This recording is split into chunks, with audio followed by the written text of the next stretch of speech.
Hello everyone. আজ আমরা চলে গেছিলাম বাঙালির অস্তিত্বে চিরন্তন বহমান এক ব্যক্তিত্ব রবীন্দ্রনাথ ঠাকুরের বাড়ি, যেটি কলকাতার জোড়াসাঁকো এলাকায় অবস্থিত জোড়াসাঁকো ঠাকুরবাড়ি নামে পরিচিত। এই স্থানে প্রবেশ মূল্য 50 টাকা করে পার পার্সন। ফোনে ফটো তোলার জন্য আলাদা করে 50 টাকা টিকিট করাতে হয়।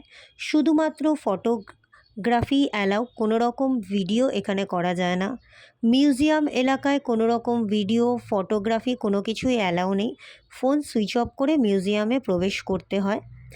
এখানে মনোরম পরিবেশ মনকে এক অদ্ভুত শান্তি অনুভব করায় এবং তার সাথে সাথে রবীন্দ্রনাথের ব্যবহৃত বিভিন্ন জিনিসপত্র এখানের মিউজিয়ামে আমরা দেখতে পারি এবং এই বাড়ির ইতিহাস সম্পর্কেও আমরা অনেক কিছু জানতে পারি।